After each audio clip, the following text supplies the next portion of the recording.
For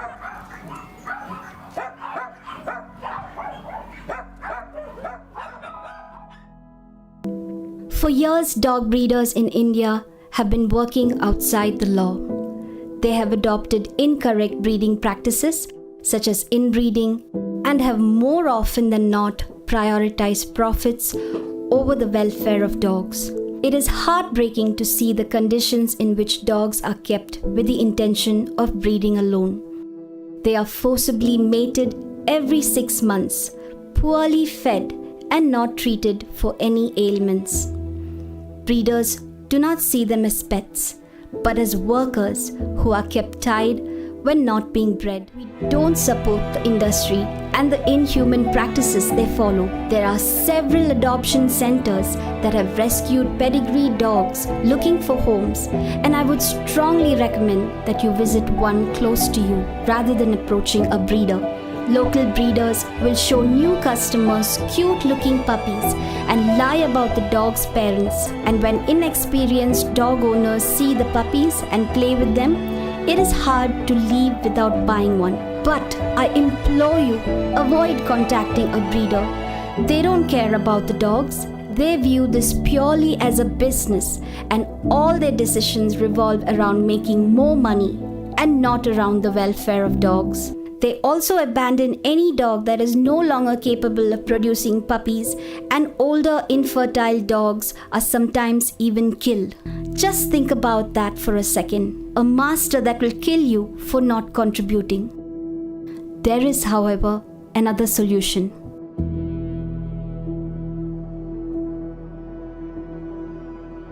In India, we have more than 35 million dogs who live on the streets without homes. These are indie street dogs who are born outside and face the challenges of living on Indian roads every single day. For them, survival is not guaranteed. The only answer is for us humans to care for them. Unfortunately, we Indians still choose to purchase exotic dogs from breeders. Perhaps if we adopt more indie dogs, the demand for pedigree dogs could come down, denting the dog breeding industry. I'm here today to tell you guys that these dogs are loving, intelligent, sharp, loyal, protective, and make fantastic guard dogs because of how alert they are. And after having one of my own at home, I can vouch for how amazing they are as pets. जो लोग बहुत सारे पैसे देके XYZ amount देके XYZ breeds खरीदते हैं, exotic animals खरीदते हैं, उनको ये चीज समझनी चाहिए कि एक जीव कोई वस्तु नहीं है, एक नॉन लिविंग थिंग नहीं है, एक प्रॉपर लिविंग थिंग है। सांस है, वो भी पेन फील करता है, उसका भी परिवार है, उसको भी भूख प्यास लगती है, उसको भी दर्द होता है। और आप ये जो ट्रैफिकिंग एनकरेज कर रहे हैं, रेप एनकरेज कर रहे हैं ब्रीडर्स का और सेलर्स का, इसका ही दुष्परिणाम है आज जो आप और हम देख रहे हैं। बिकॉज उसको फ्री का पैसा मिले, it is a profession now. दया वाली भावना नहीं रह जाती है। सेम आप वही कर रहे हैं जो लोग खुद से काम नहीं करना चाहते, वो कोठे पे जैसे प्रोस्टिट्यूशन कराते हैं ना ह्यूमन वुमेन के साथ, ऐसी वो डॉग्स, कैट्स, फीमेल के साथ यही सब कर रहे हैं। Please do not encourage such behaviour. और देखिए, हमारे घर के बाहर, हमारे आसपास, हमारे शेल्टर्स में इतने सारे बेजुबान जानवर हैं जो घर ढूंढ रहे हैं।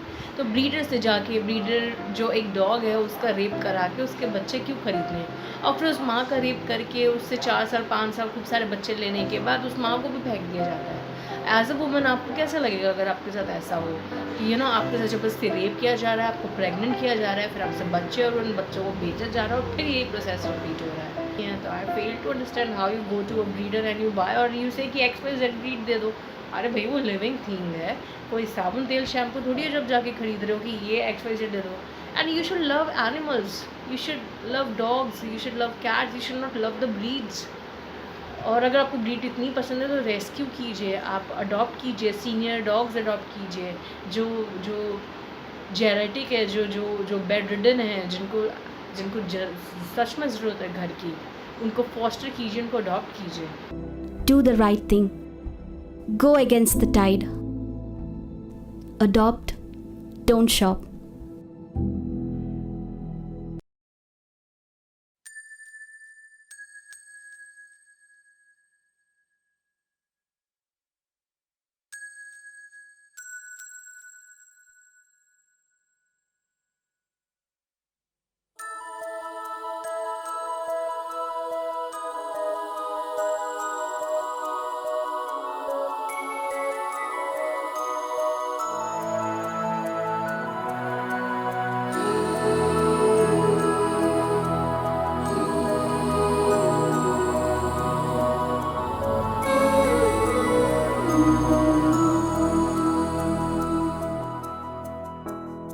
देखो इन्हें, ये है ओस की बूंदें, पत्तों की गोद में आसमां से कूदे।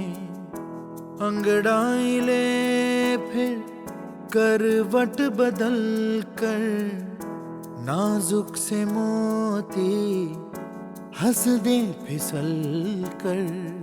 खो न जाए ये तारे ज़मीं पर।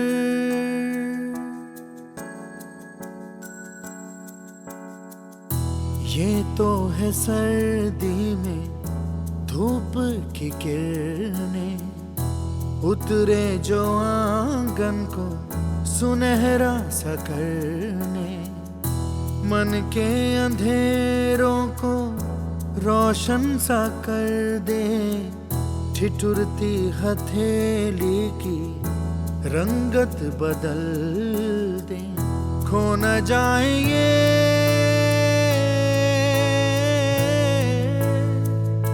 तारे ज़मीं पर।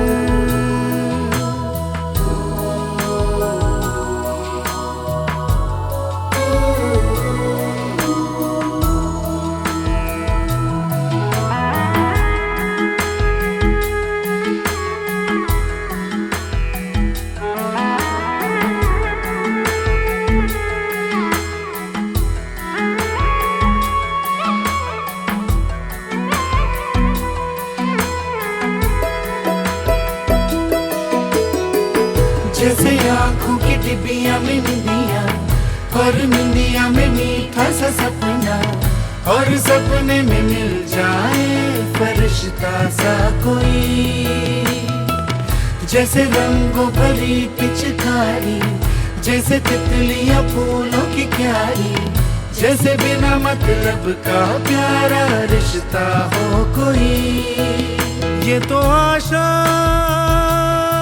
की लहर है, ये तो उम्मीद की सहर है, खुशियों की नहर है। खो न जाए ये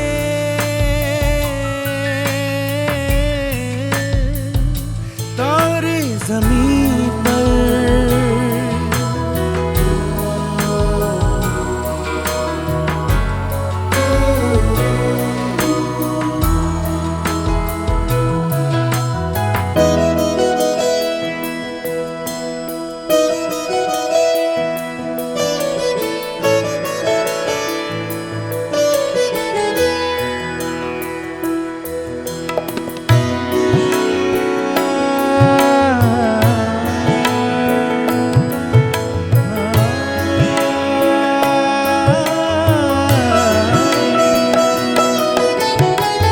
देखो रातों के सीने पे ये तो झिलमिल किसी लौ से उगे हैं। ये तो अंबिया की खुशबू है बागों से बह चले। जैसे कांच में चूड़ी के टुकड़े, जैसे खिले खिले फूलों के मुखड़े, जैसे बंसी कोई बजाए पेड़ों के तले। ये तो झोंके पवन के है, ये घुंघरू जीवन के, ये तो सुर है चमन के। खो न जाए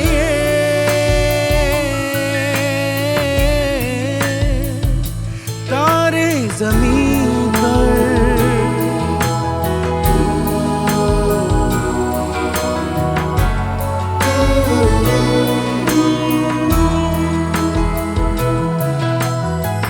मोहल्ले की रौनक गलियां है जैसे, खिलने की जिद पर कलियां है जैसे। मुट्ठी में मौसम की जैसे हवाएं, ये है बुजुर्गों के दिल की दुआएं। खो न जाए ये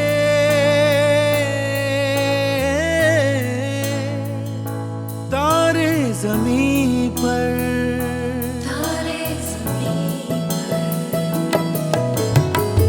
कभी बातें जैसे दादी ना कभी चलके जैसे मम पानी, कभी बन जाए बोले सवालों की झड़ी। सन्नाटे में हंसी के जैसे, सूखे होठों पे खुशी के जैसे, ये तो नूर है बरसे कर तेरी किस्मत वो बड़ी।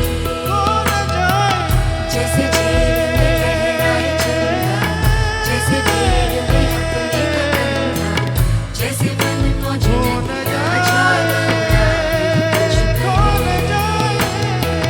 जैसे बैठे बैठे मीठी सी छपकी, जैसे प्यार की धीमी सी धड़कन, जैसे कानों में सरगम हरदम बजती रहे।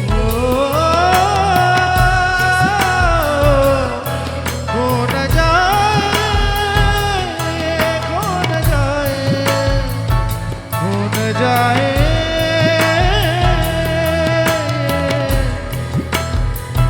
खो न जाए।